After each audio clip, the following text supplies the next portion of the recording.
One of our favorite sponsors is back with us, Sunset Lake CBD. Yeah. If you're looking for CBD that actually does what CBD is supposed to do, look no further than our friends over at Sunset Lake.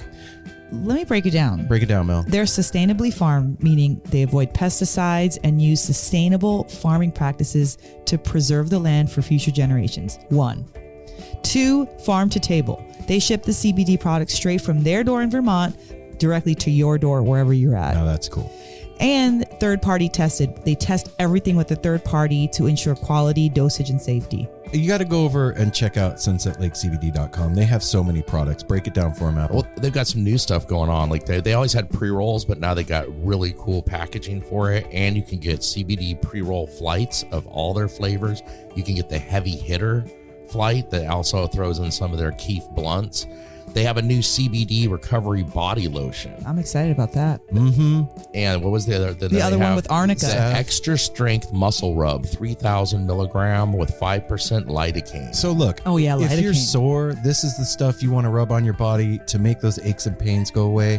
They even have CBD infused coffee, so you can have coffee without the little jitter that you get from caffeine, and you have it in the morning and you start your day off right. Your body feels lubricated. You're going to sleep good. Yeah, and also they have, if you kind of forget to reorder, they've got subscriptions. And they're giving the No Simple Road family 20% off. 20% off. Put with in the promo code NSR20 when you're checking out at sunsetlakecbd.com. You're going to get 20% off your entire order. NSR20. And don't forget those cute little gummy bears. That's right. sunsetlakecbd.com, one of our favorite sponsors, is back.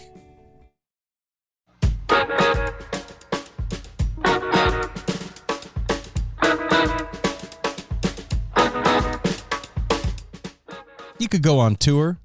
You could go to a shop. You could do both of those things, or you could kill two birds with one stone and get on the bus and go to shoptourbus.com and get yourself a Grateful Dead inspired t-shirt with a Grateful Dead song told in picture on it, or a hoodie or a sticker or other amazing merch from our friends at Shop Tour Tour Bus. Bus. Yeah, that's right. And they're hooking the No Simple Road family up with free shipping when you put in the promo code No Simple Road. All one word. That's right. You're going to get free shipping from our friends over at Shop Tour Bus. You're also going to get a one-of-a-kind box with a all-over printed one of their amazing logos on it, or you can ask for a hand-designed one-of-a-kind box. And some of you lucky folks out there are going to get a Grateful Dead Bootleg. That's in right. your box. Yeah, that's right. Who knows what year? Who knows what set? Who knows anything? But it's going to be fun. It will be fun. That's for sure. And I love right now that if you go to their Instagram at Shop Tour Bus, you will see that they're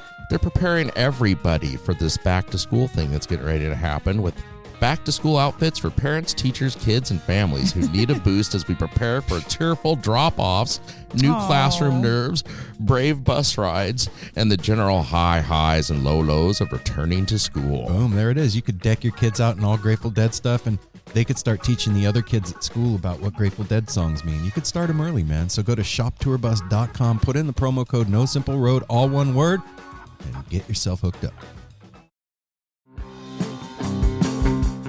We're so excited to tell you a bit about today's sponsor, Music Masters Collective. They are a nonprofit organization that produces unique music events, providing opportunities for fans and artists to meet and collaborate in an inspired and creative atmosphere. Music Masters Collective events give you the opportunity to learn from world-class musicians like Otil Burbridge, Steve Earle, Richard Thompson, former members of the band, the Milk Carton Kids, Nikki Glaspie, the Fab Four, and Sean Colvin, and so many more. At an event like the Milk Carton Kids Sad Song Summer Camp happening this July, you can expect immersive classes, evenings of entertainment, excellent food, and a space for a lucky group of folks to learn, co-write, workshop, and perform with like-minded peers, all with the guidance of Kenneth Pattengale, Joey Ryan, and some of their favorite songwriters. This all-inclusive week in the Catskill Mountains of upstate New York is guaranteed to be magical. Scholarships are available and spots are extremely limited, so visit www.sadsongsummercamp.com/simple to learn more. That's www.sadsongsummercamp.com www.summercamp.com/simple. Check it out. Hey everyone, Chris Pandolfi from the infamous String Dusters here to let you know that my podcast, Inside the Musician's Brain, is back on the airwaves for Season 4, which means it's time once again to get deep with influential musicians from all across the musical landscape to really understand and translate the lessons of success, failure, inspiration, and hard work that are behind the music and the artists that we love. My guests this season include Rachel Price from Lake Street Dives, Sam Bush, Chris Wood, Chris Funk from The Decemberists, Lindsay Liu, MC Taylor from His Golden Messenger, and more. Check us out, and thanks for listening.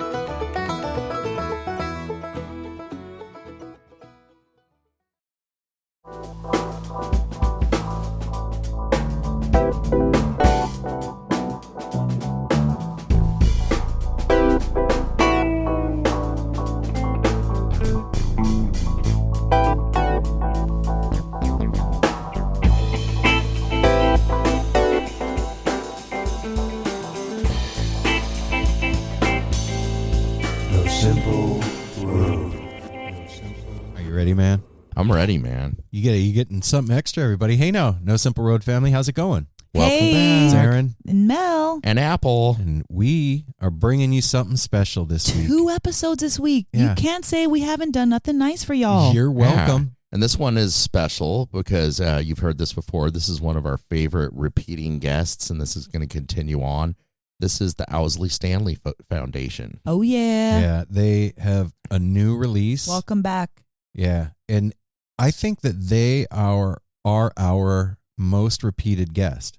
Yes. I For feel sure. like if No Simple Road was like a channel, this would be a series. Like a little, Yeah. you know what I'm saying? Like these Owsley Stanley episodes are really like, I'm trying Musical to history lessons. well, that's not what I was going to say, but like we are spearheading this whole like journey of Owsley Stanley Foundation. We started with them from the very beginning. Yes. That's and true. so we are chronicling each one of these incredible musical escapades that they're going through. And thanks to Dennis McNally, they now have a home on No Simple Road. And, Yeah. you know, like I was saying just a second ago, these releases are musical history lessons. And, They really are. And this one is probably the deepest musical history lesson of any of them that they've done. Yeah. This one is the Chieftains, and it's called the Foxhunt.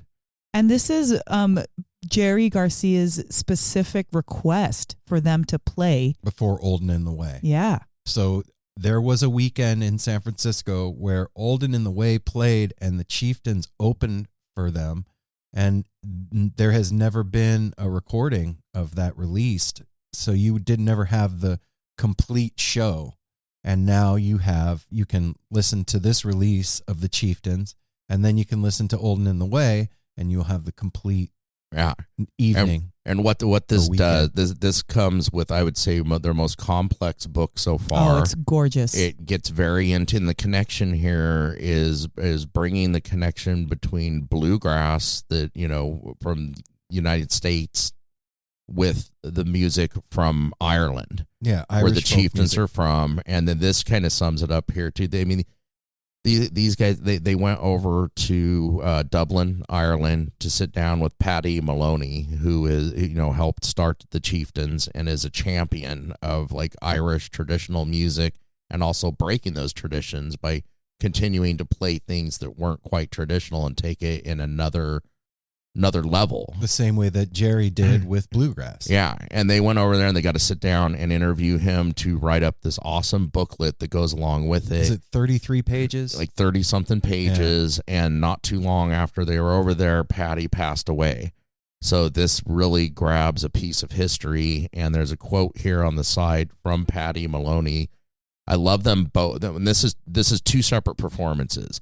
On one of the CDs is 1973 performance in San Francisco, and then again in 76. And Paddy says, I love them both. They contain lovely subtleties that don't normally happen. And this was his reaction after listening to both of Bear's tapes, which he had never heard. Oh, wow. Really? Yeah, nobody, they hadn't heard these. Well, if you haven't listened to the other Owsley Stanley Foundation interviews here on No Simple Road, here's the story. Bear recorded all kinds of music around the country while he was alive. And there are these reel-to-reel recordings that are aging. Reel-to-reel recordings are magnetic. The tapes are magnetic. And over time, the magnetism of those tapes disappears, and whatever's on those reels will be lost. So Starfinder Stanley and Hawk started the Peter started the Owsley Stanley Foundation as a way to preserve the reels that Bear recorded, because each one is a very unique, specific, and important musical journey, and they didn't want to lose that. So supporters can go to the Owsley Stanley Foundation website and you can sponsor a reel. So what that means is you pay a certain amount of money, you sponsor a reel, you don't know what's on it, and then you get your name in the liner notes of that release if and when that is released. Because they don't know what's on these tapes a lot of the time. And when you sponsor a reel, that gets them in the studio to be able to start remastering the thing, and then they find out what's on it along with you. So it could be crazy nothingness, or it could be another Grateful Dead show that nobody knows about, or the Chieftains. Somebody sponsored this reel. Well, and then they go and they flew to Dublin to interview Patty, who was a huge part of the Chieftains, like the manager or something like that. He right? was the dude that played in the Chieftains. He helped start it, yeah. But he had another connection at the end too. Anyway, whatever. But what they're doing is that they're investigating on top of everything else. They're putting this together. I said they're musical detectives. Yeah, they're detectives. So like this is like a fun, I don't know, it's just like a fun experiment and a fun project to be part of. And if you go to the Owsley Foundation site, it gives a big, an introduction to this. But I was going to read this kind of pulls it together. There's a lot to be said, but the 1973 recordings find the Chieftains on their first tour in the U.S., playing an unscheduled gig at Jerry Garcia's invitation to open for his bluegrass band, Old and in the Way. The evening presented the perfect pairing of Irish traditional music and its cousin, American bluegrass. Bear's recordings of Old and in the Way cemented his reputation as a master of live concert recordings. This is the missing half of that story, both sonically and musically, and one of the gems of Bear's Sonic Journal archive. And then the 1976 recording includes a second complete concert recorded by Bear, this time at the Great American Music Hall.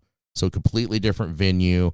It was sold out, much larger venue. They had gained traction in the United States, and so they sold this one out at a bigger hall, and this just kind of, it shows a comparison like 3 years later. And here's the thing with these releases, sure, you can listen to them on like Apple Music or Spotify if that's your prerogative, but these are meant to be held. Mm-hmm. The CD and the vinyl too, man, is the artwork that's on all of these is astounding, psychedelic, amazing artwork. There's a booklet in with each one of them that tells the entire story. So you're getting not just the music, but you're getting something that you'll be able to keep forever that's amazing. And for No Simple Road to be involved with anything that has to do with Owsley is a huge honor. And for us to be part of helping spread the word about these releases is a huge honor for us here.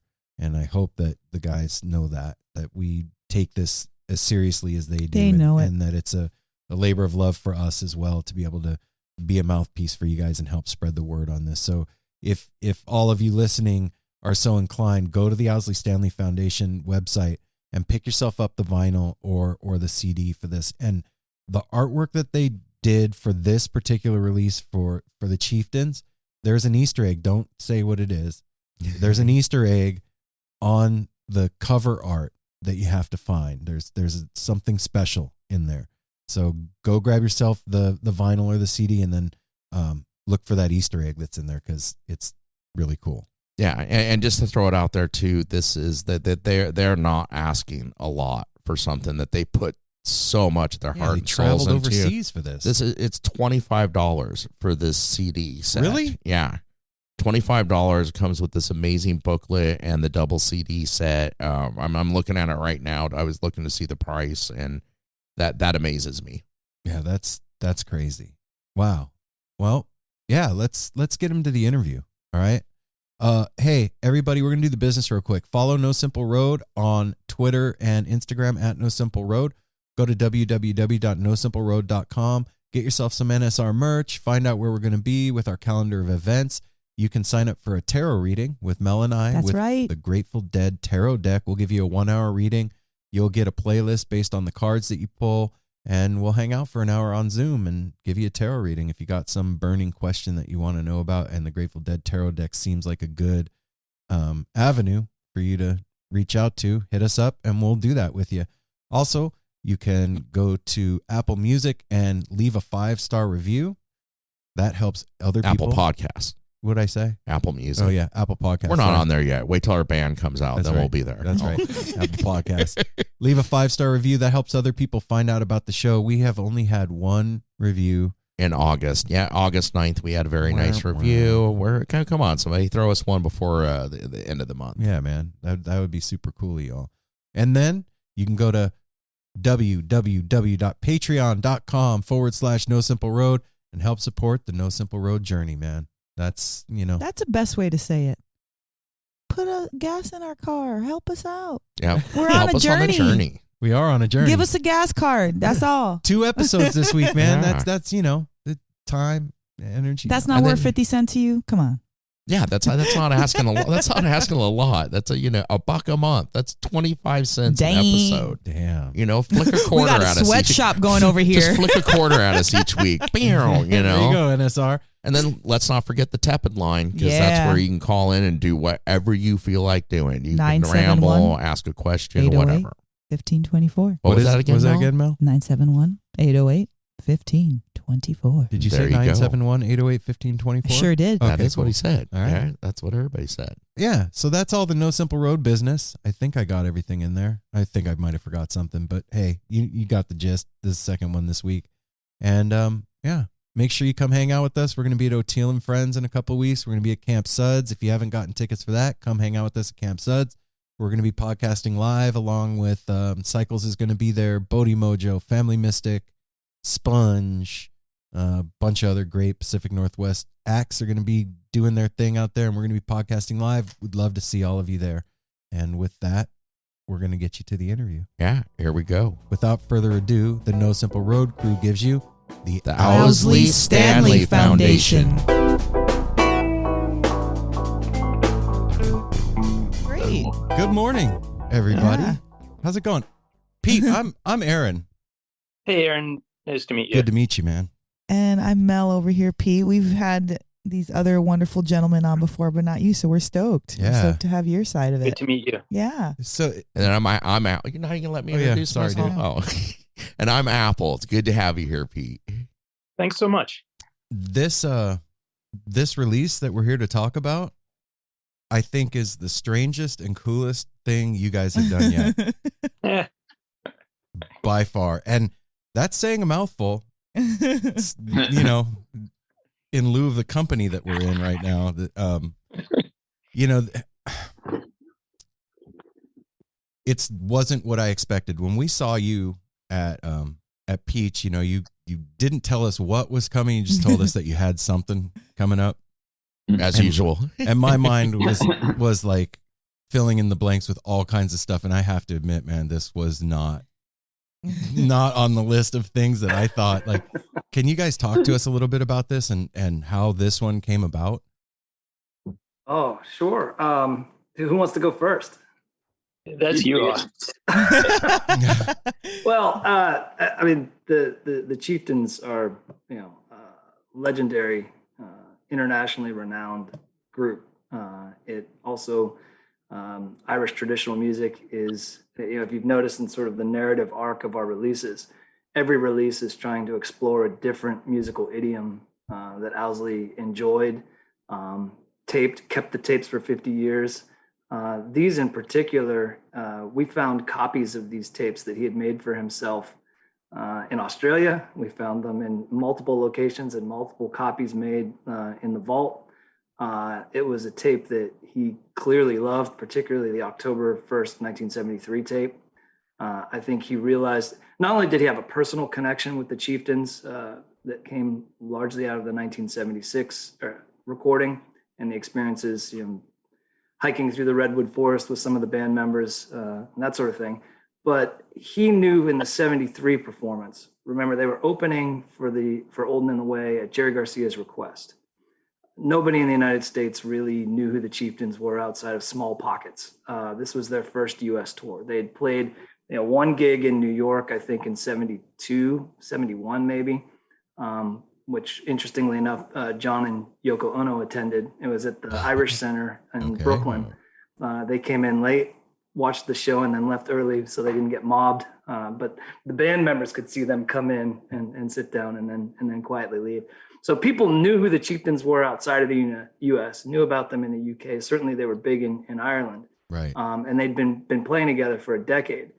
But when Jerry invited them to open for Old and in the Way, they were relatively unknown. And I think it's probably likely that Owsley hadn't heard them before, but Owsley had a great love of traditional music and traditional folk music and forms that, from his background, sort of born, I think his family's from Kentucky, and he grew up in Northern Virginia, and the fiddle playing, and bluegrass music were a huge part of his background, as it was for Jerry. And Jerry heard this musical connection between the Chieftains and the bluegrass music that he loved to play, and so invited them to play. And Bear obviously heard immediately the immeasurable talent that these guys had.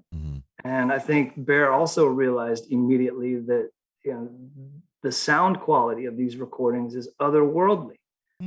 This is the same essential setup as the Old and in the Way tape that was made 7 days later in the same venue. And he was using the same gear and the same mics, and and this is the lost half of that Old and in the Way sonic story. And it's perfect pairing, both sonically, in that the music is the perfect complement in terms of the sound quality to that Old and in the Way release, but also the perfect pairing substantively with the idioms of music being paired that night, and bluegrass essentially, and its ancestor. Right. Wow. That was the thing that really struck me about this one. Was I actually was wondering recently, because I just recently started learning how to pick bluegrass, and I was like, where did this music come from? Wondering about it, and then this thing came in the mail, and I was like, oh well, okay, that makes sense. There's Thanks, your guys. answer. Yeah, but Everything's connected. Along with the 30-page essay. Yeah. Yes, man. Thanks, universe. But you can, when you listen to this recording, at least I can hear the musical progression. You can hear how bluegrass became, or how this music became bluegrass. These people immigrated from across the ocean to the United States and brought their traditional folk music with them, and then moved into wherever in the United States, down south and other places. And that music was now being infused with the vibe and the energy of what it meant to be an American and live that life. And I only knew that story from Bluegrass Forward. I never understood that from this back. So this is not only a huge deal just to have the music put out, but I think for a lot of people like me, it's going to fill in the blanks where we didn't know the story before. Yeah, and frankly, we didn't know the story either. And it was interesting to talk to Patty about that connection, but it's not a connection that he was particularly clued into. He knew that he wanted to do a bluegrass Irish traditional blending, and he did it. It took 19 years after he played with the Old and in the Way on the same stage as Old and in the Way, for him to actually do it. And it won a Grammy. It was an album called Another Country. And then he did two more, Down the Old Plank Road and Further Down the Old Plank Road, which were that same concept of blending these two incredibly connected musical heritages together. Mm-hmm. But we asked him to describe for us what the differences were. And basically he said, go talk to Ricky Skaggs. Ricky Skaggs will set you straight. Right. And so we reached out to Ricky, who is a bit of a scholar in his own right, and certainly a legend in bluegrass. Mm-hmm. And starting off, one of the first things he said was, the first time I played in Ireland, I was invited to a party afterwards, a jam session basically with traditional musicians, and I was the only one from the band that wanted to go. I think he was playing with Emmylou Harris at the time. And he said he could hear the music playing as he got out of the taxi cab, and he walked up to the door and he went in, and when the door opened, he said he thought he died and gone to East Kentucky.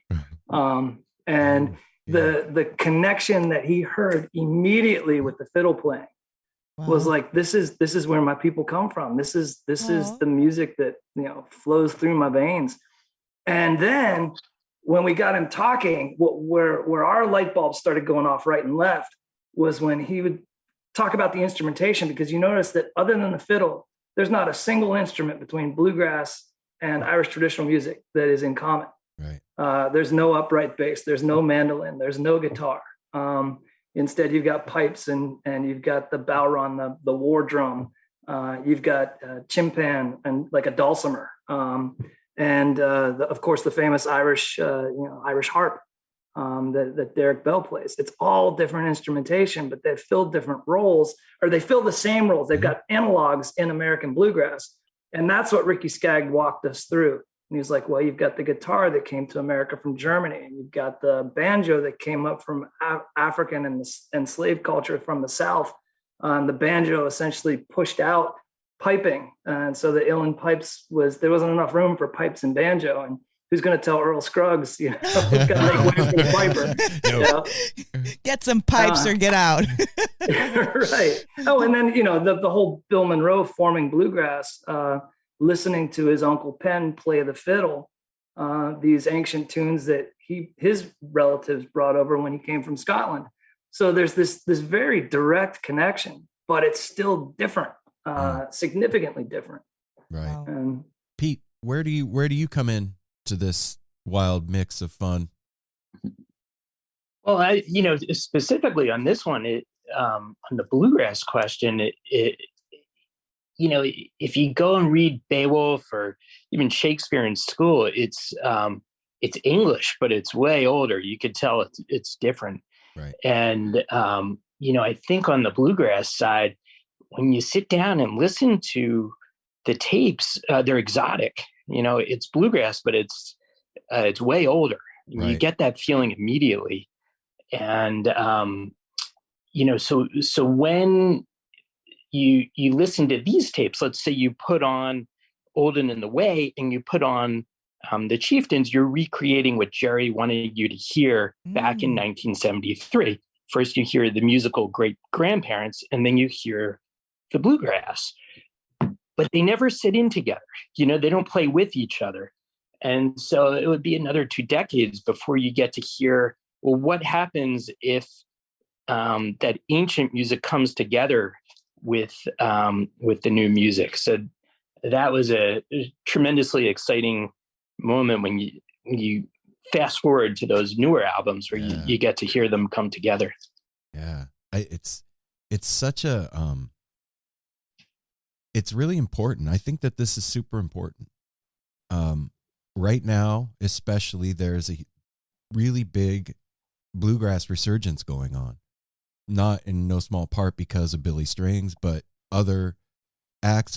There's more bluegrass bands right now than I've ever seen, and I think partly it was regional before. I think that was always going on, but I think that because of the popularity of it, we're getting to see these local bands travel now that wouldn't have had that opportunity if the popularity of the thing wasn't growing. And I think it's really important for not only the fans, but also the musicians to understand what the history of what they're doing is, and also us as listeners understand where it came from. It's kind of like, for us, talking to musicians and interviewing them changed our experience of seeing live music, because now we understand the energy of the person that we're dealing with, the heart. We've got a chance to talk to them and feel, who they are. And then when you go see it live, now you're rooting for your friend, and you're there participating in the musical experience. And I think that understanding this history is a lot like meeting a musician for us, because now we understand where it's coming from, and now the listening is different. I have different ears when I'm listening to bluegrass, And when we started listening to the music, in many ways, it felt familiar. If you've ever been to Dublin, if you're lucky enough to go to a pub, they call it diddly-dee music. You hear this traditional music, and it sounds kind of like bluegrass. And, so I said to Patty, so just to set this part up, the founder of the Chieftains is Patty Maloney. And last August, we went to interview him, and we spent 2 days playing the tapes for Patty and talking through song by song. And we could talk more about that later. Mm-hmm. But at the same time we were going through the tapes with him, we were going through the story and trying to understand this music. And I said, well, how is this different than that pub music?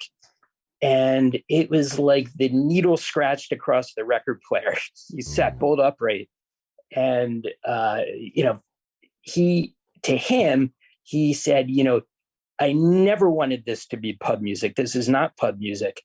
And what we gradually came to understand is that to new ears, this sounds sort of like traditional Irish music. But Paddy had this much bigger mission.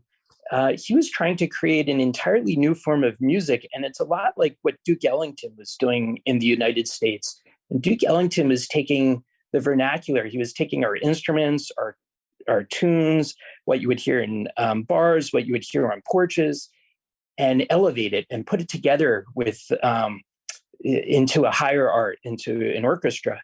And this was happening in Europe. This was happening with Dvorak, and this was happening with Bartók in Hungary and in Prague. And they were trying to create national music out of their folk music. And Paddy was doing that for Ireland. This is a country who had been beaten down by the British, and they had lost so much of their history and their dignity. And this man was single-handedly, he was out there. He wanted to elevate this music. And it took our ears some time to gradually pick out that he was doing these wildly sophisticated compositions and orchestrations.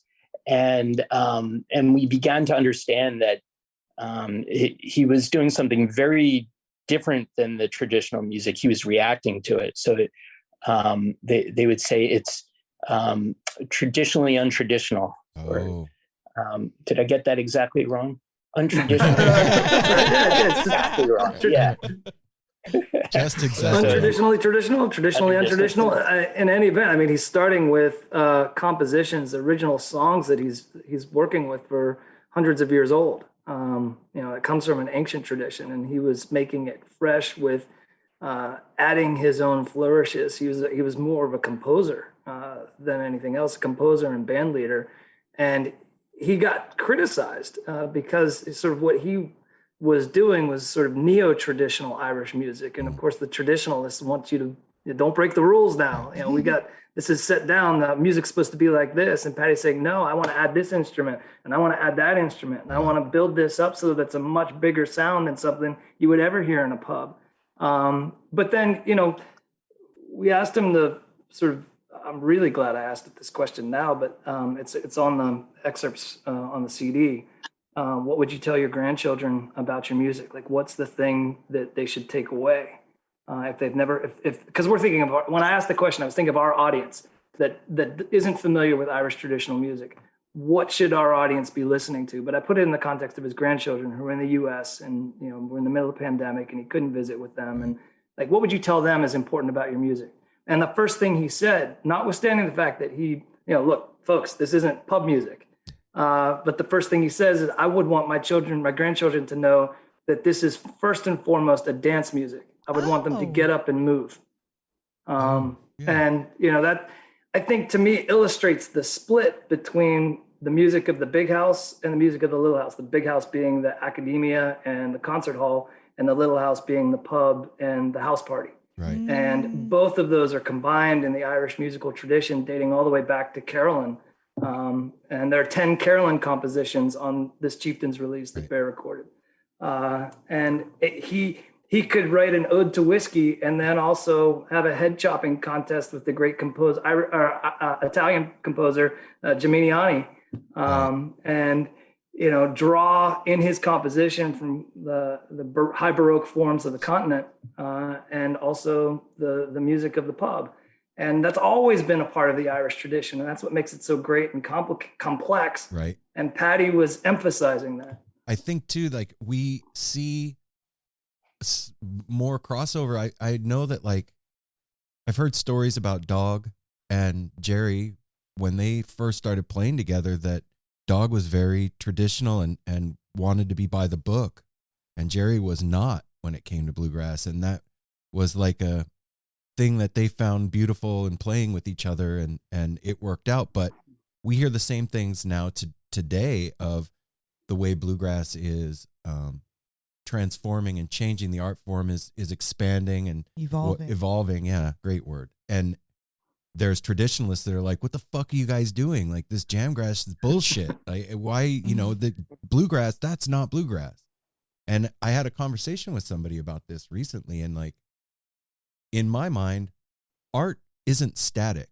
Art isn't finished. Do you know what I'm saying? Like, when our experience as human beings on this planet, we're alive and experiencing it until we're not. And that thing is changing and evolving the whole time. And art is the expression of the human being out in the world, right? And music even so much more so. So to say that an art form should be this way, I mean, I guess I understand its roots, but like, it's like you need to have the respect of the older, you know, lineage, but at the same time, you can't be afraid to have creative, influence over what you're learning. And that's amazing that he wanted you to know that it was dance music, because just think about what dance really is. Dancing is jovial and fun and extracurricular, and it allows you to kind of shake away and be silly and forget about your static way of always moving and being.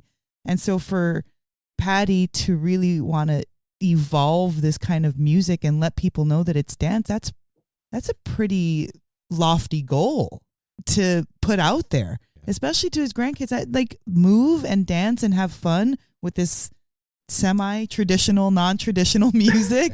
Like, that's incredible. And what a feat to try to do, you know, in everybody's traditional, you know, way. Yeah, you know, that's fundamentally sophisticated composition, but it's grounded in dance music, and don't ever lose sight of that. No matter how sophisticated it is, no matter how many places like Carnegie Hall you play, at the end of the day, this music is about getting up and moving. Yeah. And it's so great to hear on the tapes. You know, at the end, when they get to the carry slides, you know, you could hear the hall get up and dance. And that's some of the beauty of Bear's recordings too, is you get to hear that stuff. And we've talked about this before, but like, really the only place that you're experiencing that even close is audience recordings of shows. You know what I mean? Where the mics are placed out in the crowd, you're hearing that stuff a little bit, but this is a whole other dimension of that, what Bear did with these recordings. And Starfinder, I'm wondering, like, as you guys are going through this, was there any particular challenges that this posed that was different than anything else, as far as like the reels and the music that was contained there? Was there any surprises for you here?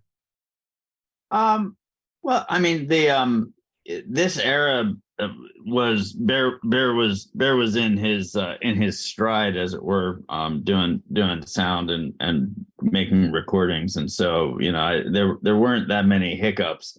One thing that really was striking to us about these two shows, and Hawk was talking about how this is it's a great pairing with Olden in the Way, because same venue, same week, and this first show was actually opening for Olden in the Way, and so if you listen to them side by side, you're getting a more full Bear Sonic Journal sort of experience, where this is how the audience experienced that night. They got the Chieftains, and then they got Olden in the Way. But the other really cool element of this is that the second show, several years later, is in a different venue. It's at the Great American Music Hall in San Francisco. And when we first were listening to the tapes, one thing that was immediately apparent is, whoa, these sound really different. Why do these sound really different?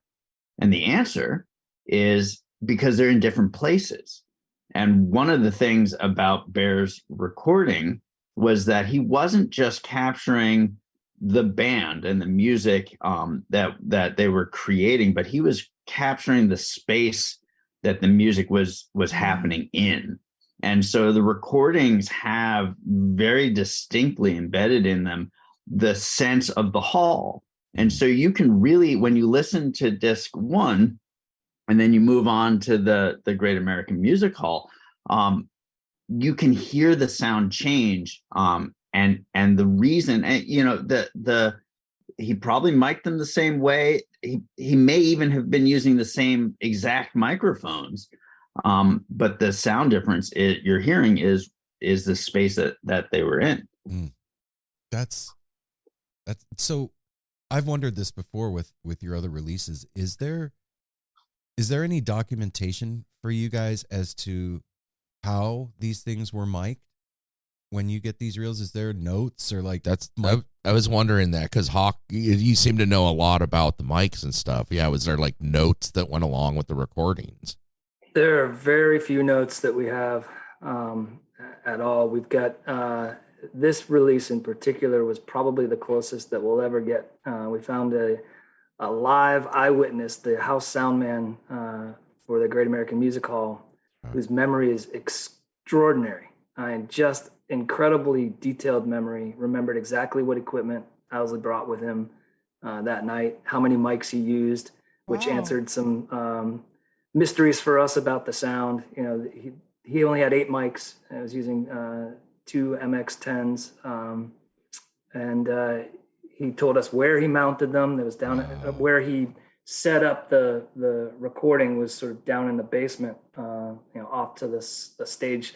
It'd be audience left of Great American Music Hall. That there's a little room down near the dressing rooms that he set up in and ran the wires from there.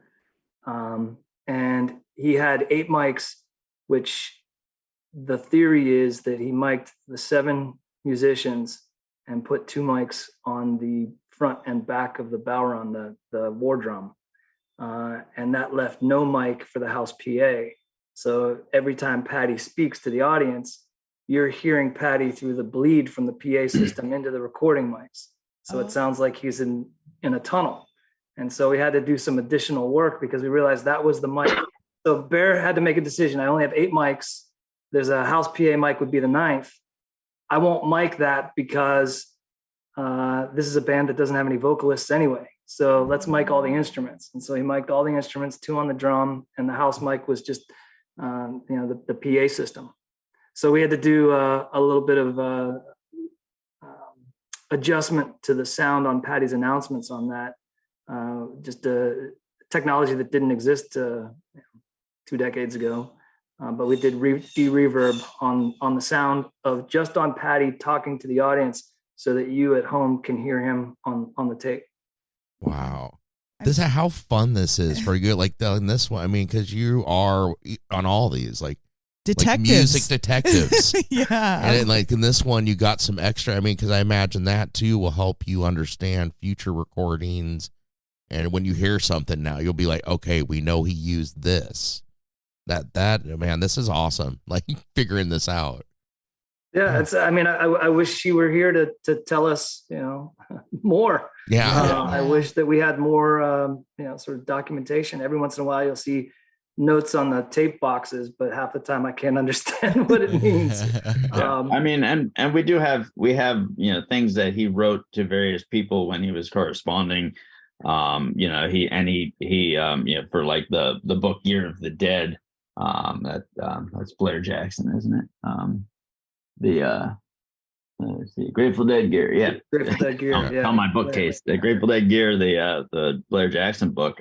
He talked to him extensively about the gear that he used. So we can pull tidbits from that, and then talking to people that he worked with.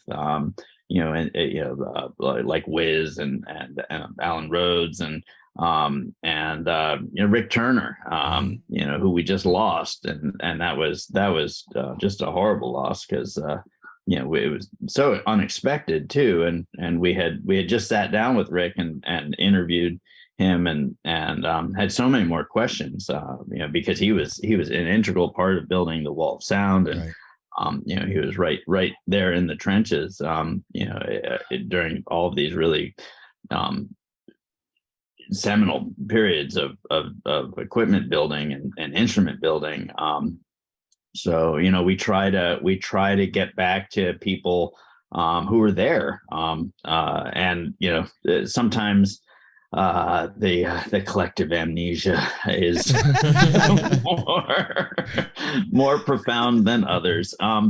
But sometimes we run into the occasional fellow who was not fond of a little ganja and and has his memories their intact. memories seemed a lot better. Yeah. It's funny. After several interviews with this guy's name is Lee Brankman. I mean, he's just phenomenal. We were so blown away by his memory. We actually had to ask him, like, do you smoke pot? Shit. I can't. He's like, no, actually, I didn't. Wow. Well, that's apparent, sir. Yeah. Like, now we know. Now it all makes sense. The other thing that's amazing about this, and it's true with all the stuff that you guys have put out, but the booklet that comes with this thing is, I mean, it's an interview in itself. You know what I mean? That what you guys got written down there, like you said, it's 30 pages. And then just I know that people don't buy CDs as much as they used to. And that's sad because of stuff like this. Like, yeah, it's so dope. It is. I mean, I feel like people should get the CD even if they don't have a CD player, just for the book. Mm-hmm. It's a topic of internal conversations for us. How do we get this material to people who are all digital? I mean, digital is so ascendant. Do we produce them as books without the music and just have it as an option to pick up? The amount of work. I mean, these two dropped everything and flew to Ireland in the middle of the Delta surge, and I couldn't go. I was fully booked with work. It was like, Patty said, "Hey, come over," and they said, "We're going." And like, wait a minute, hold on. There's a pandemic, guys. That might not be the best time to travel. And they said, no, we have this opportunity. We have to take advantage of it. And they went, and, we are so fortunate that they did, because, less than 2 months later, I think like 6 weeks later, Patty passed. We would have lost the opportunity to share this music with him and to interview him and get all of these recollections that that's part of the story in the liner notes in the exploration. So the amount of research and legwork that Hawk and Pete put into these liner notes is truly impressive. Wow. Yeah. You know, our sense, Bear called these sonic journals, right? That he was wanted to capture what did it sound like in that room that night. And to us, Bear Sonic Journals as a label, as a series, is trying to say, well, what else is there besides just the music? We have to get the music right. But if we want to truly take you back to the room, it's a little bit more than music after 50 years have passed. So we want to get the stories. We want to get the oral histories. We want to find the old photographs. We want to commission new art that captures the feeling of what it was like that night. So to us, all of that together is the Sonic Journal. I can't imagine. Like, I understand the convenience of things like Spotify and downloading and streaming, and but you're missing half the story that way, and the context is so important, and that's why the book keeps getting bigger and bigger, because we keep we keep following the it looks beautiful, following the narrative where it takes us. Wow, it really does look beautiful that big. Shit. That's gorgeous. I didn't know that was a thing. That's almost frameable. That's amazing. Wow. So you can purchase Vinyl. that? Yeah. That's the vinyl. Okay, That's I thought it was a book. I was like, holy That's shit. and the poster of the gatefold will be released on September 2nd as well, in the general release date. That's where it's at to me. I love that you guys put on the LP, because that's the most. I'm older, like all of us sitting here. I want something tangible to hold them. Like, to this day, I won't read an audio or I won't read a book like on a Kindle or whatever. On Kindle or whatever. I gotta have the book in my hand. Screw that looking at an electronic screen with that light in your eyes and everything. And albums it's the best thing. You get all of that with it. There's something tactile and tangible about it. I mean, and the smell even. I mean, like when I'm reading a book, it's I'm turning the pages, but it's like I open the book again and I remember the way the book smelled, right? Yes. But we met this artist in Ireland. We said, what is Irish psychedelic?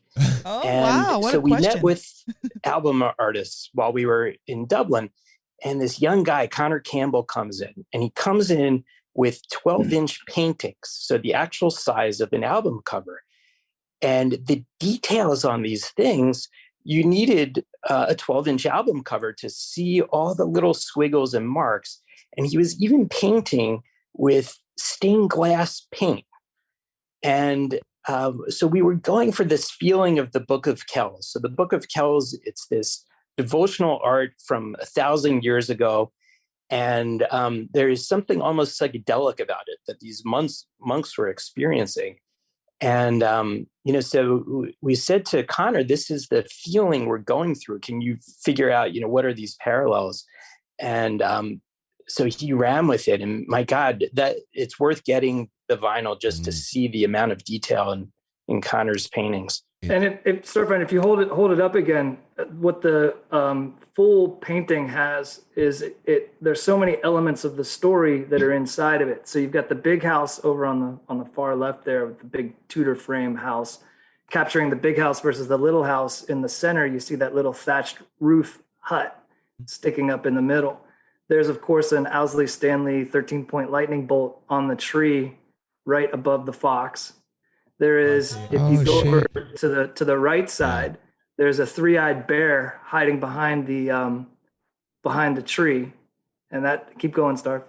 That bears have been extinct, I think, in Ireland for 2,500 years, but we brought back a ghost bear. Wow. Yeah, you did. And then the story is called the album is called The Foxhunt, because Jerry Garcia was fascinated with the song The Foxhunt. And in 1973, when he met the Chieftains and they spoke on the radio show together, Big Daddy Tom Donahue's radio show, Patty told us almost 50 years later that Jerry was fascinated with The Foxhunt because of the way it tells a story of a hunt through several movements musically.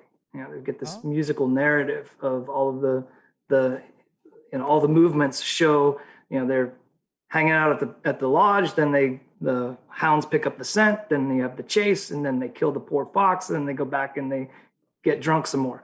But what we wanted to make sure that was clear, so that this was a reflection of us and our values. And Patty, by the way, said that multiple times, including on the recordings, that it's probably a good thing that foxes aren't hunted anymore. We wanted to make sure it was very, very, very clear that anything having to do with a fox hunt here was not going to result in the demise of this poor fox. Yeah. No, he's actually getting away in the picture. It's going the other way. He's getting away. Not only that, but the hunters didn't bring any implements of hunting with them. They brought their instruments and a glass of wine. So they're hunting dancing. Fox, I mean, maybe they'd use harsh language, but throw their wine goblet at him. But there's no way they were going to catch that fox, and that was kind of the point too. So that's beautiful. And then on top of all that, with the stained glass it's and the journey, not the destination. That's it, exactly. There are again showing how much Connor understands us. There are magic mushrooms throughout the design in the underbrush. And I don't know if you'll be able to see any even that close, but they're in there. Where's Waldo kind of a. Yeah, it's an Easter egg hunt. I love that. That's gorgeous. Amazing. You know, an aspect of this that we haven't talked about too is like, what is a city without its music? The legacy of the New York Philharmonic is incredible. Nearly 2 centuries of history. That's a lot of music and a lot of stories. I was sitting on stage for the very first time thinking, I can't quite believe this is happening. Join me, Jamie Bernstein, as we explore the history of the New York Philharmonic. It's the NY Phil story made in New York, a podcast about a city, its people, and their orchestra. Listen wherever you get podcasts. You guys all understand morphogenics and that theory about the morphogenic field, and like the more that energy is put into something, the more magical it becomes over time. People's thoughts going into it, psychedelics have an energy about them, mushrooms and LSD and whatever. But I think music has that same magnetic attraction to energy over time. And this ancient music was originally, I'm talking back, was Druid stuff. This was ritual music, and that became, the folk music and all that. So the roots of this lie in magic, and this stuff coming out to the public. I mean, just think for a minute about Ireland itself is the home of the fairies and all that. And this music coming out carries that with it, that feeling and that magic. And having you guys put this together in the way that you did is such a, like what you just showed us with the picture and all the stuff hidden in there. It's a visual representation of the tradition of the thing. There's a lot hidden in this. And if you pay attention and look over time, it will reveal itself. You know what I mean? But that's dope, you guys. I want to buy that. Yeah, that artwork is beautiful. Yeah, the attention to detail on this is just mind blowing. Yeah, it's funny because we put a lot of work into the graphics on this and putting together the booklet. Beyond it's an enormous amount of work in the writing, but then when we're trying to put it all together into a physical form, chasing the vision of the fox hunt and honoring this art. I mean, we got this painting from Connor, and it was so evocative that it demanded that the booklet be of a piece, and it was hard. it took a lot of iterations, and and we still we're right down to the wire trying to tweak things. And at a certain point, it's like nobody else is going to know. Nobody's going to know, but I know, but we know. Yeah. But I wonder, you mentioned earlier, like how everything's become so digital, and it really has. Have you all thought of creating a digital aspect of this in the sense of like maybe like a digital booklet or like that digital the stories of Patty and, everybody that kind of like, I already know you do a lot of work and I'm throwing way more work at you, but I know. That's the problem. We've thought of it. You have. It's like getting Yes. from the thought. Yes. Because this one specifically, reality. This one specifically seems so alive and so like the fox chase. I could see that like kind of in my mind's eye with the music. And again, I know that all of what you're doing is a lot of work, the writing, the artwork, the travel, the reconstruction, even just the emotion of it. All of these things have an element to it.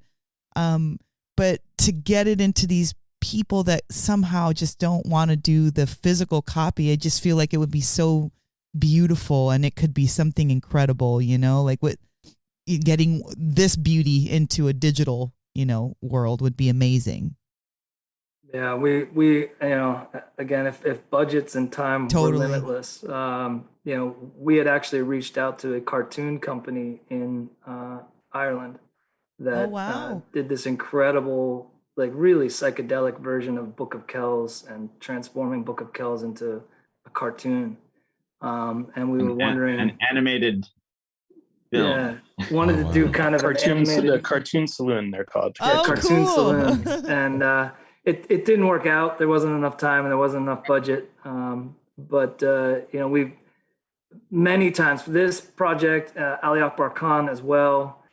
So there's maybe it's something about instrumental music in particular, but it just lends itself to graphic design and movement and animation. And it just seemed a natural. We were thinking more in terms of like how we could tell the story through social media spots or posts. And it didn't pan out for this one, as it didn't really pan out with Ali Akbar Khan, mostly because of the cost and time.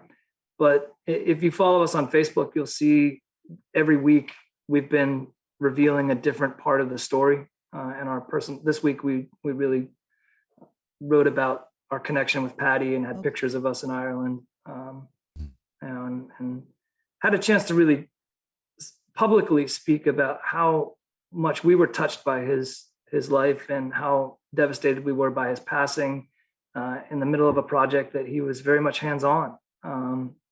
And we sort of regrouped, picked ourselves up, looked at the project in a different way. Like, well, now we really got to, turn this into something that's going to honor Patty's life and music and the personal connection we felt with him. But that was this week's post. Next week's post is actually going to be about Connor Campbell, the artist, and introduce the world to this phenomenal 28-year-old, 30-year-old maybe artist. And then we'll start to focus back on the music again and focus on certain of the musicians other than Patty, like Derek Bell, who's just a character. And everybody we talked to, from Patty to Ricky Skaggs to Brian Masterson, the great sound man, they all had a Derek Bell story. Okay, that's saying something. He's a totally unassuming harp player. Pete, do you think I could tell the James Galway story, or will that have to be edited out? I think that's all right. I love it. Derek Bell, you got to get a picture of Derek. I mean, he's always wearing a suit and he's got glasses and he's sort of round faced, plays the harp, totally unassuming. Came out of the Belfast Symphony Orchestra when Patty recruited him. But James Galway, you familiar with who James Galway is? The Irish flute player, has quite a large ego. And he had finally agreed to play with the Chieftains, and they were going to do an album together. The stars just aligned. And so he comes into the studio and he starts warming up on the flute, playing Flight of the Bumblebee. And he's playing it and he's trying to be impressive. And Derek takes one look at him, grabs his oboe and plays it 3 times as fast. And then just puts his oboe down quietly. The whole thing, note for note, like, okay. And it's just, it was so priceless. Like, that's it's so all. classic. Are we showing off here? Didn't need to say anything. I mean, to me, like, that reminds me of we talk about sort of head chopping contests. It reminded me of like the Roadhouse scenes, Yes. where you got these blues legends going at it. lick for lick. Here are these two Irish traditional musicians with great reputations, incredibly proficient at their craft, having this moment of tension through the music in the studio. I just thought it was great. Derek Bell, for all of you out there, he looks like maybe Benny Hill a little bit. A little bit in a suit. Like, yeah. That's the stuff that's awesome too, is like finding out those stories. And I can't imagine for you and Pete, like having the chance to go over there and hang out and like, because this is regional. The music is definitely regional, right? It's Irish music. And then getting the chance to go over there and like be where this stuff is from. Did that give you guys like a completely different perspective on this? Yeah, I mean, there were parts to the story that we don't speak the language, we don't speak the culture, and so what was common sense to them was foreign to us. So they kept talking, for example, about lugula, and that meant nothing to us. And they talked about Garrick Brown, and it turns out Garrick Brown is the heir to the Guinness fortune, right? Okay. So lugula is his house. And when we say house, we're talking about an ancient hunting lodge on land so large that it's 10% as big as Dublin itself. Wow. But this made no sense to us. And it's sort of like talking about Bill Gates's house here, right? It evokes something. So finally they said, just drive out there. And we're like, okay. So we're there. So we hop in the car and we drive out an hour outside of Dublin, go up this mountain, and you look down and it's absolutely enormous. And suddenly we started to understand that Paddy, who's a Little House guy, right? He's his dad is a police sergeant. Right. He's a man of the people. And his best friend over there was the Guinness heir, and they're the same age. And it turns out that this heir to the Guinness fortune loved traditional Irish music, and he was like an Alan Lomax over there. He drove around with tape decks and would record at pubs and record at county fairs. And Paddy was hot shit, so he sees Paddy out there as a teenager, just wiping it up as this master of his instrument. Right. And Garrick befriends him and kind of takes him in. And for the rest of his life, he had this very close friendship with Garrick at this place, Lugula, which we finally find out that this long yarn we've been pulling on is sort of like a salon. It's like this boozy place where Mick Jagger's hanging out and Paul McCartney is hanging out, and Paddy's there, amongst all these people. And it just didn't make any sense if we hadn't been there and we hadn't been in the room with these Irish people talking about it. It never would have made any sense, but it really enriched the whole story. Well, and that just goes to show that music is like the great equalizer when it comes to like money and station and personality and stardom and whatever. Lowest to highest, when you meet with music, that all ends, and now we have common ground to stand on. That's the shit. That's what it's all about right there, man. So gentlemen, for all the people that are now ready to buy the LP, that's right. Where do they go? What do they do if they want to get the CD or the LP?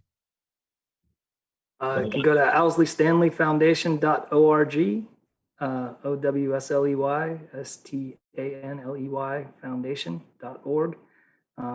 Got all of our releases there. You can buy it in vinyl or CD or both. Everyone can get the poster too.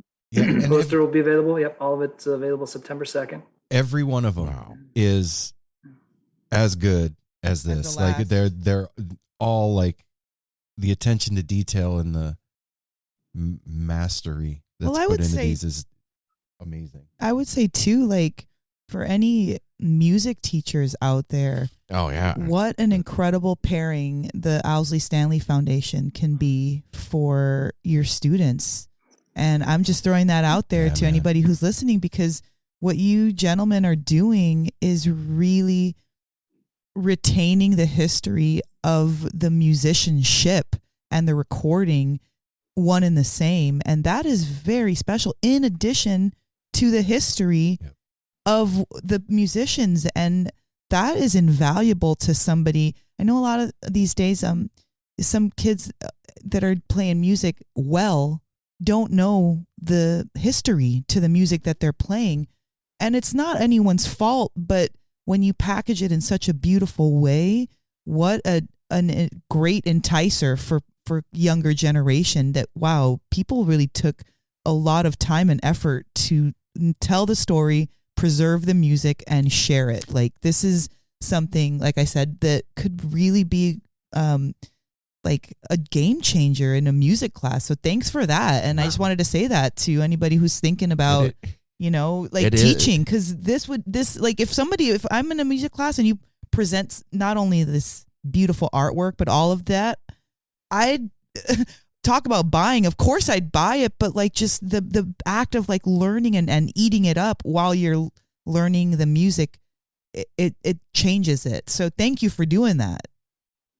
What were we gonna say, Apple? Yeah, well, I was just gonna say at the class every time. So you are definitely our most repeat guests. Every time we every time we hear something from you, we get so excited. Especially the back and forth. I like tell us what's up next, and you're like, well, we can't. Like the anticipation, the mystery. There's the fun mystery. Every time we know that we're gonna sit down with you guys, which we usually know a few weeks or so in advance. The anticipation building up. Yeah. To sitting down with you all, you're teachers too. We learn so much from.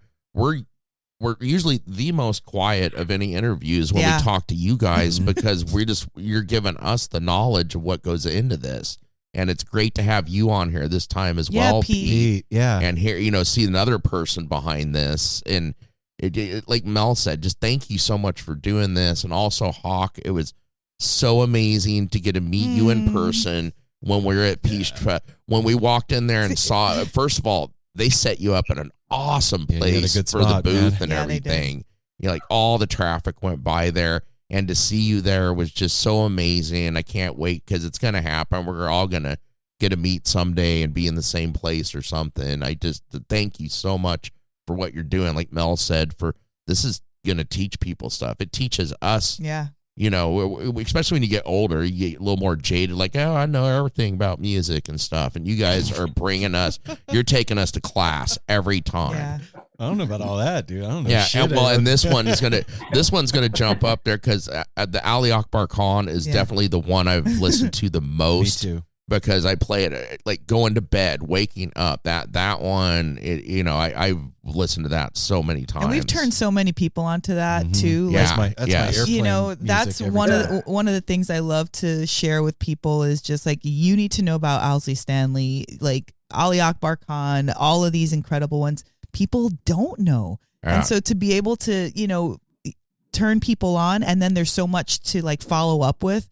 That's amazing. Well, and the Johnny Cash one too. When that one would come, because so many that gets so many demographics involved with Johnny Cash. Yeah, everybody has a Johnny Cash. That's an intersection. I listened to it with my grandpa or this or that, and it's like you think you know everything Johnny Cash. Listen to this shit, and then talk to me tomorrow. Yeah. And it has blown so many people's minds that I know and have been like, okay, listen to this, and then then let's talk. And for all those people out there that like love this as much as we do, I want to remind everybody, like, you can sponsor a reel. Yes. Like, you can save this stuff. These tapes are magnetic, part of it, and that magnetism goes away over time. They're trying to save this stuff, and you can sponsor a reel if you go to the Owsley Stanley Foundation website and work it out. It's with something them. we talk about doing all the time. When we get the cheddar to do, we would love to be part of sponsoring a reel. Great. So, guys, in fact, this very release, the reels were originally sponsored by Adopt a Reel patrons. Oh, really? Right on. Yes. And so they get a liner notes credit where it says Adopt a Reel patron. And the really cool thing was Dave's Picks 43. one of the shows was also sponsored by they're both Owsley tapes for Dave's Picks 43 for the Grateful Dead. And one of them was reintroduced to Dave Lemieux when one of our patrons preserved the reel. Jeffrey Norman heard it in the transfer process and said, Dave, you got to check this out. This is really, really good. And they selected that one, and then they gave liner notes credit to the Owsley Stanley Foundation, Adopt a Real patron in the notes. And we did the liner notes, one of the sections of the liner notes as well.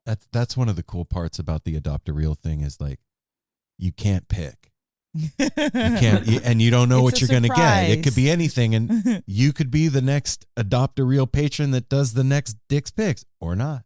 Maybe. Who knows? It's going to be cool. It's going to be cool. As long as people go into it with sort of the right sort of frame of mind that, you never know what's on the tape until it's preserved. Yep. And, it's never fun to say, that tape you sponsored didn't really have anything on it. But that's a very rare occasion. Some dude or it whistling. doesn't have on it what we thought it had on it. It has something completely different on it, which is cool, but it might not be what you thought. It's like the musical lottery. Yeah. It's just great what you all roulette wheel. Just thanks for what you all created. It's great. And like Apple said, it was great to meet you, Hawk, in person and give you a hug. And that was wonderful. Right? Like, it was so funny. You see people in different contexts. And Aaron came up to the table. I recognized him first. I'm like, I know this guy. I know that voice. I know all three of these voices. And you can probably see my brain. We saw it. Processing. Yeah, it's funny. I was running into that yesterday too. That contextual memory. It's like, when you have so many different things going on in different groups of people, and then somebody comes up to you in a space that doesn't place you where you know them from, and it's like, this person, I know this person. Who the hell are they? Pete, have we met before? That was the first time. No, Pete. Oh, Pete. Oh, no. No, we haven't. I don't usually get out to the festivals. I have younger kids. So no, it's a pleasure to meet you, though. Yeah, you too. You do look familiar, right? I thought the same thing. When we were sitting here, I'm like, where do I know him from? But well, we before we had kids, I vaguely recall that. Right on, you guys. Oh, Thanks, what a guys. treat and a pleasure to spend time with you all today. Thank you so much. Thanks for having us. Always a pleasure. Wait, hold on. I'm just going to do it because we always do it. What's the next one? Looking forward to whatever. Yeah, whatever it is, man. We look so forward to doing this again. I know what it is. What? I do. It's music. Oh, it's music. Oh. And not only is it music, it's good music. There it is.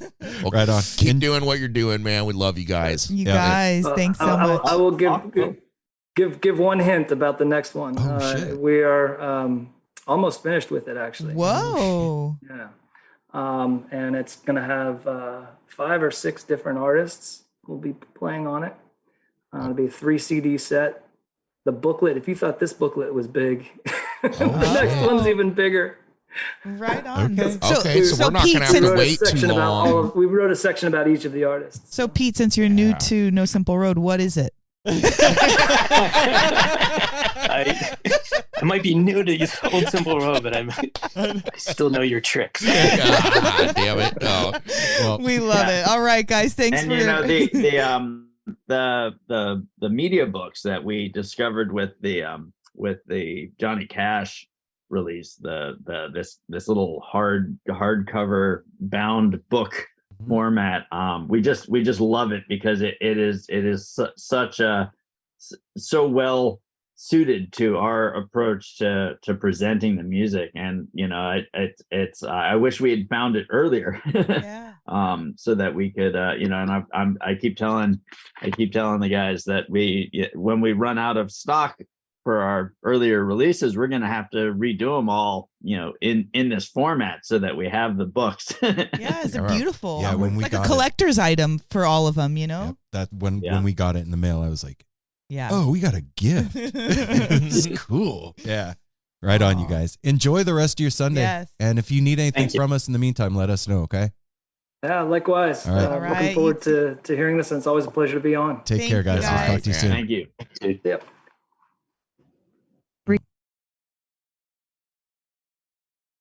You know what? I think we should just like put music to this and put it out. Yeah, these guys definitely speak for themselves. Yeah, let's That's what just they do. I don't think there needs to be an intro or an outro on this. I think we can just do this. Yep. We just implore you to go check these guys out and What do you think? get Mel? into what they're I mean, doing. if everybody's on the bandwagon, absolutely. I mean, it really is a standalone. Yeah. We love talking to them. We're always happy when they're back. We're interested because sometimes, I mean, we didn't know about this music. The Chieftains, we never heard a specific only I knew the name. CD, Yeah. we didn't know about Patty. We had no idea about any of this. And so they come, it feels like a standalone episode on its own. Right. And I because this just came out, I don't want it there's no need to wait weeks to get this out. I want to do these guys right. Get it out quick. Yeah, Yeah. this is good. This can become available September 2nd. Okay. So, all right. Yeah. Cool. So we can wait a little bit. All right. Yeah. So anyway, it stood along on its own, but now we've commentated quite a bit. I'm gonna stand on my Yeah, I know, own we did. out on the Yeah, we porch love here in a these minute. guys. All right, guys. Wow. Love you guys. Gals, both.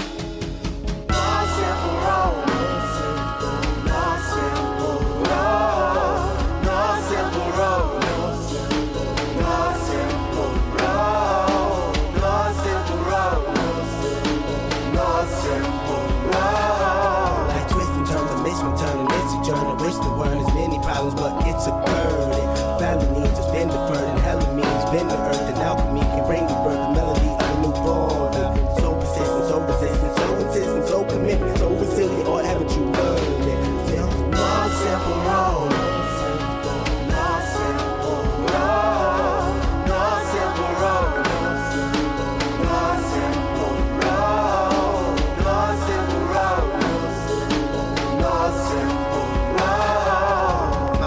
Shattered as I focus through the spot in the corner that is still intact.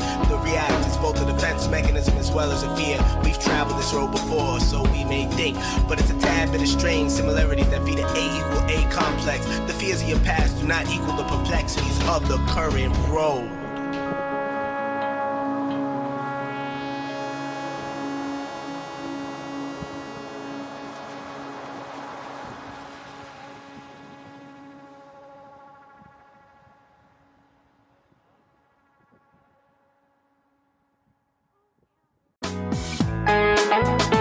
Hey listeners, I want to tell you about the April-May 2023 issue of Relics magazine. Features a Dave Matthews Band cover story with additional articles and interviews with The National, Graham Nash, Wayne Shorter, ALO, Ivan Neville, our friend Eric Krasno and Stanton Moore, Marty Stewart, and much more. Check out the latest version of Relics and subscribe now at relics.com/DMB. Thanks, Relics.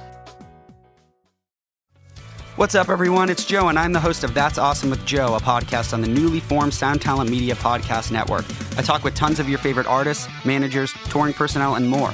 Most of the time we talk about music, but lots of the time we end up talking about something completely unrelated. We laugh a lot. We do a lot of really stupid things, but also some things that are really informative and interesting. Basically, it's a podcast that I think you should listen to. Obviously, I'm biased because it's my podcast, but I think I might be into it if I wasn't the host. Check it out at soundtalentmedia.com.